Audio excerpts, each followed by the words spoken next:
जानते हैं कि पूरी बाइबल में कभी भी किसी भी औरत की प्रार्थना अधूरी नहीं गई। जब जब एक औरत ने प्रार्थना की तब तब परमेश्वर ने उसका उत्तर दिया। क्या होता है जब एक माँ भविष्यवाणी करती है? बाइबल में नए नियम में 2 औरतें परमेश्वर के चमत्कार के जरिए गर्भवती होती हैं। एक थी एलिशिबा जिसका पति जकरिया था। एलिशिबा बांझ थी और परमेश्वर ने उसे उसकी बूढ़ी उम्र में बेटे के साथ आशीषित किया। और दूसरी थी मरियम जो प्रभु यीशु मसीह की माँ थी, जो कुंवारी गर्भवती हुई और पवित्र आत्मा के द्वारा गर्भवती पाई गई। यूहन्ना अध्याय 2 में लिखा, फिर तीसरे दिन गलील के काना में किसी का विवाह था और यीशु की माता भी वहाँ थी। यीशु और उसके चेले भी उस विवाह में निमंत्रित थे। जब दाखरस कम हो गया तो यीशु की माता ने उससे कहा, उनके पास दाखरस नहीं रहा। यीशु ने उससे कहा, हे महिला, मेरा इससे क्या लेना देना, अभी मेरा समय नहीं आया। उन दिनों में बारात 7 दिन तक रहती थी और 7 दिन तक विवाह का जश्न चलता था। और अगर विवाह में खाना या दाखरस कम पड़ जाए तो उस परिवार के लिए सारी उम्र के लिए ये शर्मिंदगी का कारण होता था। और इसीलिए यीशु की माता मरियम यीशु के पास आकर ये कहती है कि उनके पास दाखरस खत्म हो गया है, कुछ करो। और यीशु मसीह कहते हैं कि माँ, मेरा इससे क्या लेना देना, अभी मेरा समय नहीं आया। पर यूहन्ना अध्याय 2 की 5 आयत में मरियम ने सेवकों से कहा, जो कुछ यीशु तुमसे कहे वही करना। 7 आयत में लिखा, यीशु ने सेवकों से कहा, मटकों में पानी भर दो। उन्होंने उन्हें मुँहा मुँह भर दिया। तब यीशु ने उनसे कहा, अब निकाल कर भोज के प्रधान के पास ले जाओ। और वे ले गए। जब भोज के प्रधान ने वह पानी चखा जो दाखरस बन गया था और ना जानते थे कि वह कहाँ से आया है, परंतु जिन सेवकों ने पानी निकाला था वे जानते थे, तो भोज के प्रधान ने दूल्हे को बुलाकर उससे कहा, हर एक मनुष्य पहले अच्छा दाखरस देता है और जब लोग पीकर छक जाते हैं तब मध्यम देता है, परंतु तूने अच्छा दाखरस अब तक रख छोड़ा है। यीशु ने गलील के काना में अपना ये पहला चिन्ह दिखाकर अपनी महिमा प्रकट की और उसके चेलों ने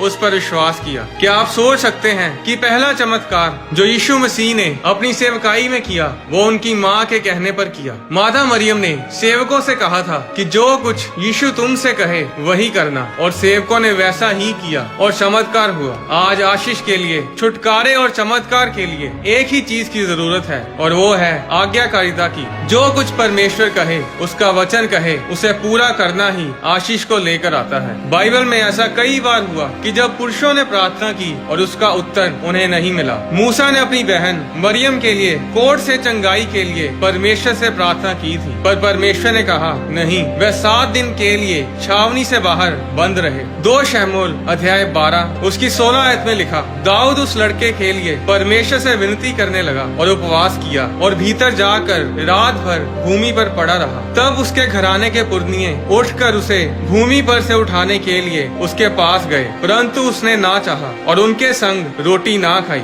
7वें दिन बच्चा मर गया। जब राजा दाऊद ने अपने बेटे के लिए प्रार्थना की थी जो बैतशेबा से पैदा हुआ था, तो उसकी प्रार्थना सुनी नहीं गई, बल्कि वो बच्चा 7 दिनों में मर गया। पूरी बाइबल में ऐसा कभी नहीं हुआ कि परमेश्वर ने किसी औरत की प्रार्थना ना सुनी हो। जब जब एक औरत ने प्रार्थना की तब तब परमेश्वर ने उसकी प्रार्थना का उत्तर दिया। 1 शमूएल अध्याय 1 में हन्ना ने जब बेटे की आशीष के लिए प्रार्थना की तो परमेश्वर ने उसे बेटे के साथ आशीषित किया। उत्पत्ति अध्याय 30 उसकी 22 आयत में परमेश्वर ने राहेल को बेटे के साथ आशीषित किया। उत्पत्ति अध्याय 21 में लिखा, यहोवा ने जैसा कहा था वैसा ही सारा की सुधि लेके उसके साथ अपने वचन के अनुसार किया। सारा अब्राहम से गर्भवती हुई और उसके बुढ़ापे में उसी नियुक्त समय पर जो परमेश्वर ने उससे ठहराया था एक पुत्र उत्पन्न हुआ। अब्राहम ने अपने उस पुत्र का नाम जो सारा से उत्पन्न हुआ था इसहाक रखा। लूका अध्याय 1 उसकी 24 आयत में लिखा, इन दिनों के बाद जकरिया की पत्नी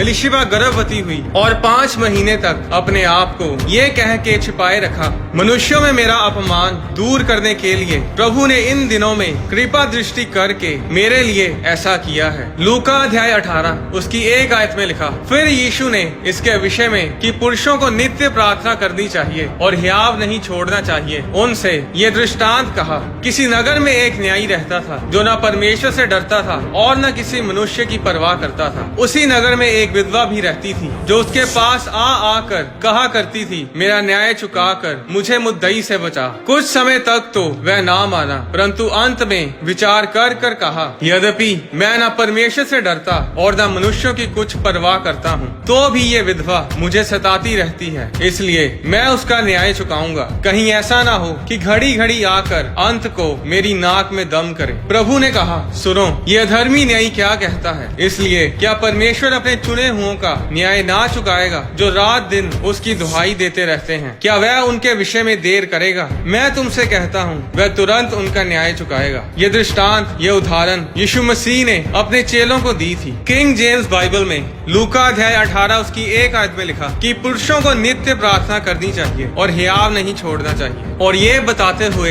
यीशु ने उस विधवा औरत की उदाहरण अपने चेलों को दी थी। क्यों यीशु मसीह ने पुरुषों को प्रार्थना करने के लिए एक औरत की उदाहरण दी? आप पुरुषों को प्रार्थना करने के लिए प्रेरित करने के लिए किसी पुरुष ही की उदाहरण देंगे कि देखो, उस पुरुष ने इतनी देर प्रार्थना की और अपनी आशीष को पाया, इसलिए नित्य प्रार्थना करते रहो और हियाव ना छोड़ो। यीशु मसीह ने औरत का दृष्टांत, वो उदाहरण इसीलिए दी क्योंकि यीशु मसीह जानते थे कि औरत अटल होती है और वो जल्दी हार नहीं मानती। औरत को पता होता है कि कैसे गर्भ धारण करना है और कैसे उसे जन्म देना है। काफी साल पहले सन 1920 के आसपास एक औरत को एक बीमार बच्चे के लिए प्रार्थना करने के लिए बुलाया गया। जब वो औरत उस बच्चे के लिए प्रार्थना कर रही थी तो उससे परमेश्वर से कहा कि परमेश्वर, अगर आप इस बच्चे को चंगा करेंगे तो मैं वायदा करती हूँ कि मैं अपने अगले बच्चे को आपकी सेवा के लिए अर्पण कर दूंगी। वो बच्चा ठीक हो जाता है और वो औरत गर्भवती होती है। उसके बेटा पैदा होता है और वो उसका नाम कुछ ऐसा रखती है जिसका मतलब होता है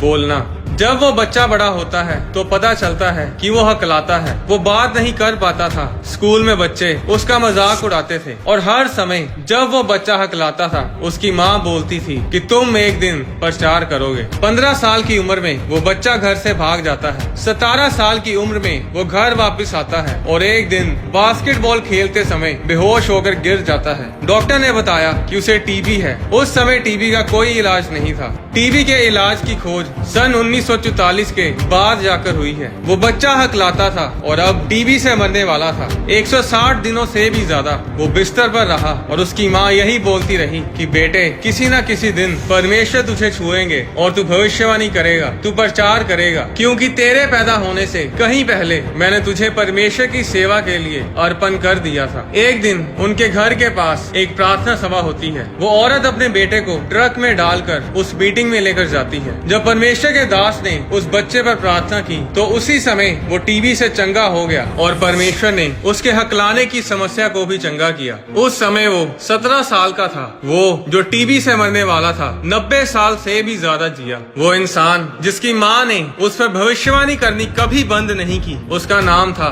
ओरल रॉबर्ट्स। ओरल रॉबर्ट्स वो परमेश्वर के दास थे जो सन 1947 में दुनिया भर में बड़ी बेदारी लेकर आए। 1957 में 10 लाख रूहें उन्होंने बचाई। 1947 और 1968 के बीच उन्होंने 300 से भी ज्यादा क्रूसेड्स किए। ओरल रॉबर्ट्स की प्रेयर मीटिंग्स में लोग लंबी लंबी लाइंस में प्रार्थना करवाने आते थे और जब प्रार्थना होती थी वो उसी समय चंगे होते थे। लंगड़े दौड़ते थे, गूंगे बोलते थे और अंधे देखते थे। मार्क कस्टो जब 16 साल के थे तो वो शराब बहुत पीते थे। एक रात उन्होंने इतनी शराब पी कि उनके खाने की नाली फट गई और खून बहना शुरू हो गया। उनके दोस्तों ने उन्हें गाड़ी से बाहर फेंक दिया इस डर में कि वो कहीं गाड़ी में ही मर न जाए। उस समय मोबाइल फोन्स नहीं होते थे। किसी को कोई खबर नहीं थी कि वो कहाँ पर है। मार्क के पिता पास्टर थे। परमेश्वर ने उनके पिता से कहा कि मार्क मुसीबत में है और मैं तुझे दिखाता हूँ कि वो कहाँ पर है। मार्क उन्हें सड़क के किनारे पड़ा मिला। वो उसे घर ले आए और 4 घंटे तक वो वॉशरूम में खून की उल्टियां करता रहा। मार्क ने अपनी गवाही में बताया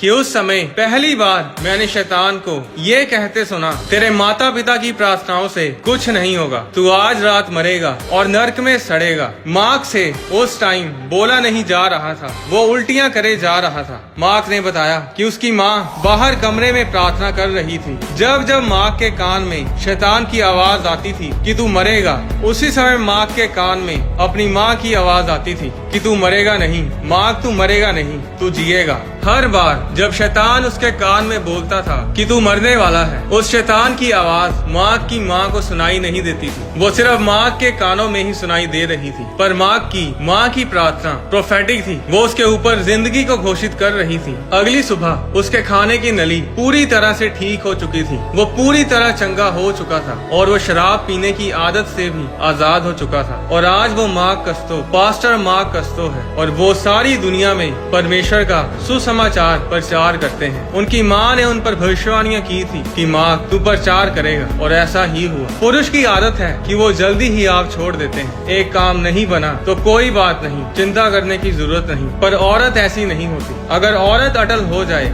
जिद्दी हो जाए, तो जब तक वो काम ना हो जाए वो हिम्मत नहीं हारती। यीशु मसीह इंसानी बाप के जरिए पैदा नहीं हुए। मत्ती अध्याय 2 उसकी 13 आयत में प्रभु के एक दूत ने स्वप्न में यूसुफ को दिखाई देकर कहा, उठ, उस बालक को और उसकी माता को लेकर मिस्र देश को भाग जा, और जब तक मैं तुझसे ना कहूँ तब तक वहीं रहना, क्योंकि हेरोदेस इस बालक को ढूंढने पर है कि उसे मरवा डाले। स्वर्गदूत ने ये नहीं कहा कि उठ, अपने बालक और उसकी माता को लेकर मिस्र देश को भाग जा। स्वर्गदूत ने कहा, उठ, बालक और उसकी माता को लेकर जा। स्वर्गदूत ने यूसुफ को यीशु मसीह का पिता नहीं कहा, क्योंकि वो यीशु मसीह का पिता नहीं था। मरियम पवित्र आत्मा के जरिए गर्भवती हुई थी। अगर परमेश्वर पुरुष के स्पर्म के बिना बेटा पैदा कर सकता है, तो वो औरत के गर्भ के बिना भी बेटा पैदा कर सकता था। परमेश्वर का औरत के साथ एक बहुत गहरा संबंध है, इसीलिए उसने औरत के गर्भ को चुना और यीशु मसीह एक औरत के गर्भ के द्वारा इस दुनिया में आए। इसका मतलब ये नहीं कि पुरुष प्रार्थना करते हैं और उन्हें उत्तर नहीं मिलता। परमेश्वर हर किसी की सुनता है, पर माँ के दिल की एक अलग ही आह है कि जब वो प्रार्थना करती है तो स्वर्ग में हलचल होती है। जब यीशु मसीह क्रूस पर थे, यूहन्ना अध्याय 19 उसकी 25 आयत में लिखा,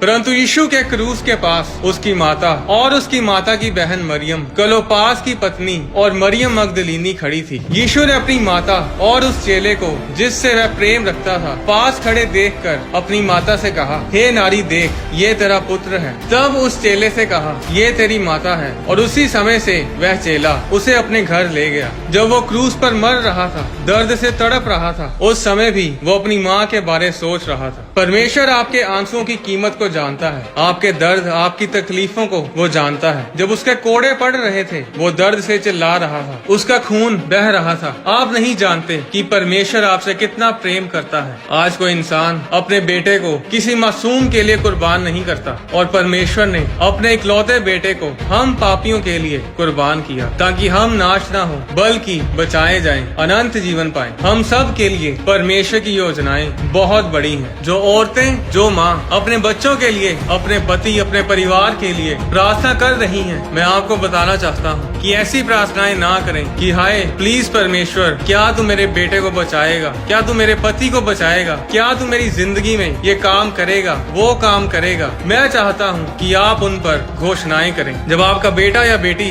गड़बड़ करके घर में आए तो उनको बोलो कि तू एक दिन परमेश्वर का दास बनेगा, तू एक दिन प्रचारक बनेगी, तू भविष्यवाणी करेगी, एक ना एक दिन परमेश्वर तुझे छुएगा। चाहे आपका बेटा आपको अपनी बकवास बंद करने के लिए कहे, उस समय चुप ना रहें। परमेश्वर के वचन को, घोषणाओं को उनके ऊपर बोलें। सिर्फ प्रार्थना ही ना करें, अपने बच्चों पर घोषणाएं करें। जिस तरह ओरल रॉबर्ट्स की माँ ने की, पास्टर मार्क की माँ ने की। अपने बच्चों को अपने घर में अपनी आवाज सुनने दो। अपने कमरे में बंद होकर चुपचाप प्रार्थना ना करें, अपने कमरे से बाहर आकर प्रार्थना करो और उनके कानों में आपकी घोषणाएं गूंजनी चाहिए। क्या आप जानते हैं कि यीशु मसीह को स्वर्ग में यीशु मसीह नहीं कहते? यीशु मसीह का नाम स्वर्ग में यीशु मसीह नहीं है। आने वाली वीडियोस में मैं आपको बताऊंगा कि आपके नाम का मतलब सही होना कितना जरूरी है। आपकी जिंदगी आपके नाम के ऊपर निर्भर करती है। सांप ने हवा के साथ बात कैसे की थी? क्या सांप पहले बोलता था? क्या स्वर्गदूत इंसानों की तरह धरती पर रहते हैं? परमेश्वर आपको आशीष दे।